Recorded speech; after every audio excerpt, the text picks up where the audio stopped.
$400,000. For many people, that is a fortune. But compared to the $13 billion America invested to create the USS Gerald R. 4 class aircraft carrier, that amount does not even account for 0.003%. And yet, ironically, that was exactly the sum that the US Navy once had to spend to deal with a blockage in this warship's waste system, turning it into the center of sarcastic discussion across social media. But Gerald R. Ford was never built to become a joke. Seen as the symbol of the peak of American naval power, this warship carries technologies born to redefine how the United States wages war at sea. And it is precisely the contradictions surrounding the most advanced aircraft carrier on Earth that lead us to a bigger question. What truly makes Gerald R. Ford worth $13 billion? To understand Gerald R. Ford, we have to look at how the battlefield has changed the way nations around the world invest in weapons. Before Ford appeared, the US Navy dominated the oceans with the Nimitz-class aircraft carriers. From the Cold War to today's conflict hotspots, the Nimitz had never been a weapon that disappointed. But the Ford class was not born because the Nimitz had become weak. It was born because warfare at sea had fundamentally changed.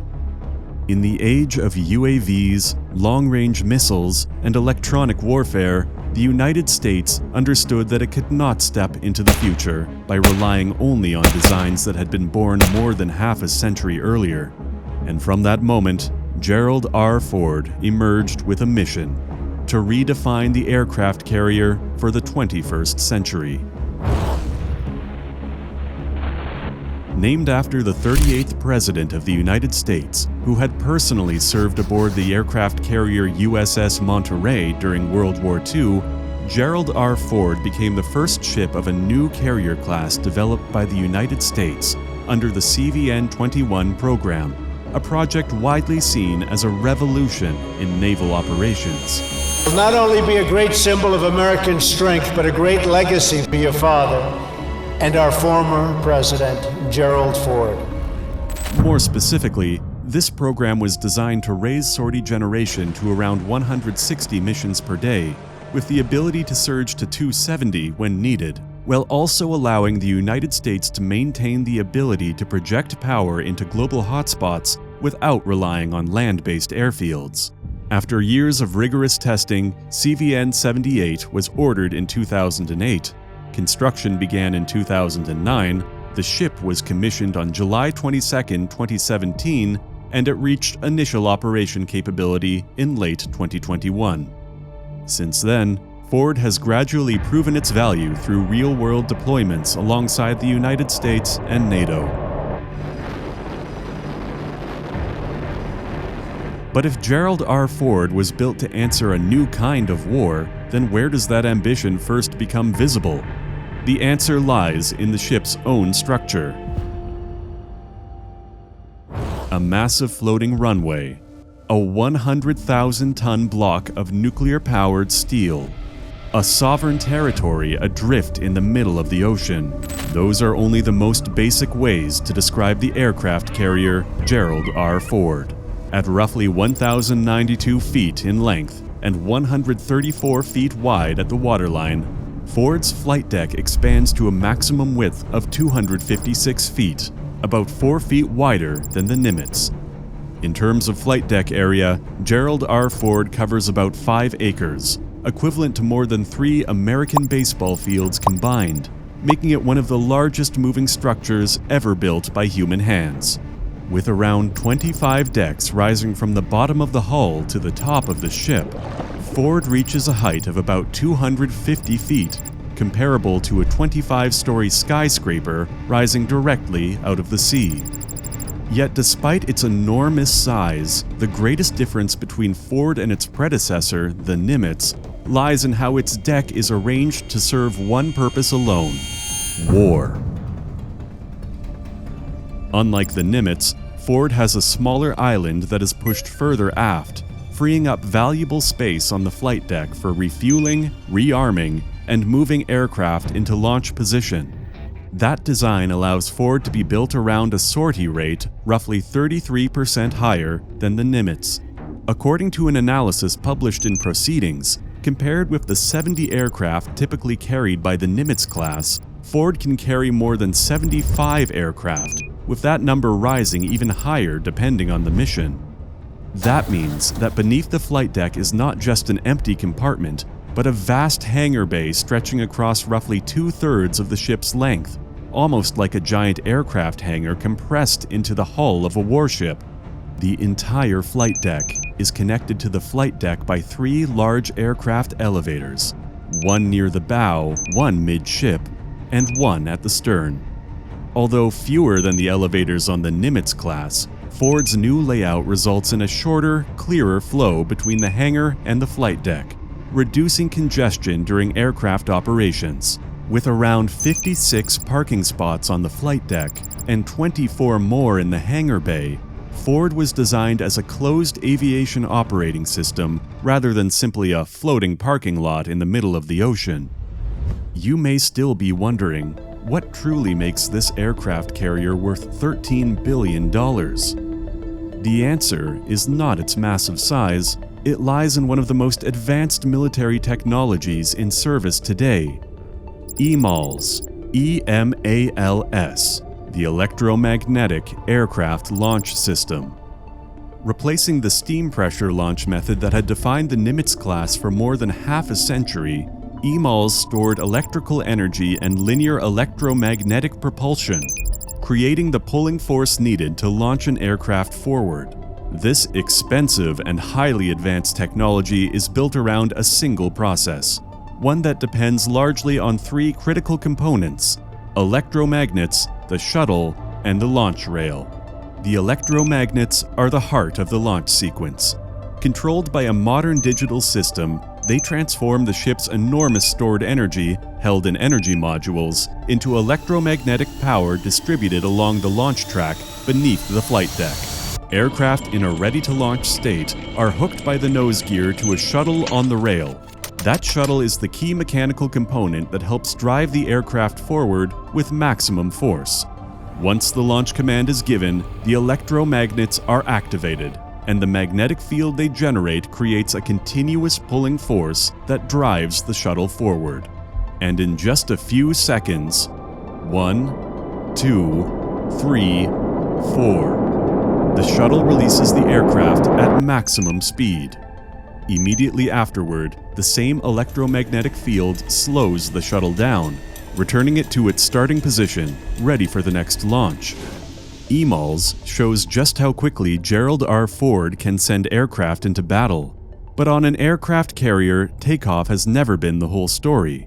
What is even more remarkable is not just how the ship launches aircraft, but how it brings them back. When those fighter jets return, Gerald R. Ford is no longer just a launch platform. It becomes a machine of recovery, command, and control, operating with precision down to the second. Unlike land-based airfields, when an aircraft returns to the ship, it does not have miles of runway to slow down. Instead, Ford uses Advanced Arresting Gear, or AAG, a next-generation arresting system. This system uses 4 steel cables that run across the flight deck. When the aircraft lands, the tail hook will engage one of these cables, which can bring the aircraft to a halt in as little as 300 feet. At the same time, the entire airspace and seas surrounding the ship are continuously monitored by the command center, which provides a comprehensive view of the area around the vessel. Immediately below the command center is the control room, where the captain and crew control all of the ship's operations. In front is the radar room, and directly below it is the ship's combat command center. This transforms Ford into not just a floating runway, but also a floating combat brain, capable of monitoring, processing, and responding to threats in real time. To keep this machine running, Ford relies on an enormous power generated by 2 A-1B nuclear reactors buried deep within the ship. Using uranium fuel, These reactors produce high-pressure steam to spin turbines, generate electricity for the entire vessel, and drive 4 propeller shafts. As a result, this roughly 100,000-ton warship can move at speeds of over 30 knots and operate for about 25 years before its midlife refueling. But power alone is not enough. A supercarrier also needs a way to protect itself against attack. On board, Ford is defended by systems such as the Phalanx CIWS ram launchers. Furthermore, the ship is equipped with 2 50-caliber machine guns at the front, creating multiple layers of interception against anti-ship missiles, low-flying targets, and even drones. But the ship does not operate alone. It is always the center of a carrier strike group, accompanied by destroyers, cruisers, and in some missions even attack submarines. Strengthening that protective shield even further is Ford's powerful carrier air wing. On Gerald R. Ford, this force includes platforms such as the E-2D Hawkeye for airborne early warning. Additionally, the ship is equipped with MH-60R and MH-60S Seahawk helicopter systems for rescue, transport, and anti-submarine warfare, as well as support aircraft to connect the ship with the shore. Yet perhaps the least discussed part is the one that keeps the entire machine alive: logistics. Beneath the flight deck lies a floating city with mess halls, galleys, living quarters, laundry rooms, and the entire internal supply chain sustaining roughly 4,500 to more than 5,000 people. The larger, more modern, and more interconnected a machine is, the more prone it is to malfunctions. Gerald R. Ford is no exception. Even the most expensive warship on the planet possesses fatal flaws. Gerald R. Ford was commissioned in July 2017, yet it was not until late 2021 that the ship reached initial operational capability.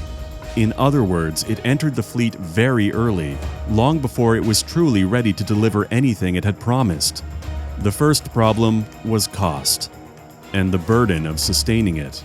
Ford itself cost about $13 billion, and depending on the mission configuration, it carries roughly 4,500 to more than 5,000 people on board. That means feeding, powering, maintaining, and coordinating a floating city every single day. But the deeper weakness lay in this ship's own ambition. Too many new technologies were introduced at once, from EMALS to AAG, to the Advanced Weapons Elevator System, leaving the reliability of the entire ship under question during its early years. I'm gonna put it in order. Seriously, they're spending billions of dollars to build stupid electric.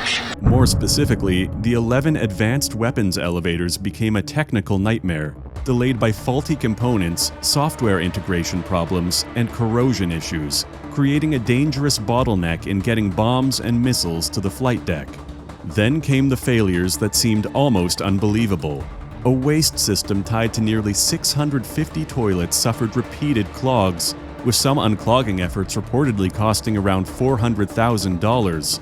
And by March 2026, the ship had also been hit by a major fire in its main laundry area. Even the 2 A-1B nuclear reactors, while they do not turn Ford into a floating bomb, still make the ship dependent on an almost absolute level of safety and technical discipline.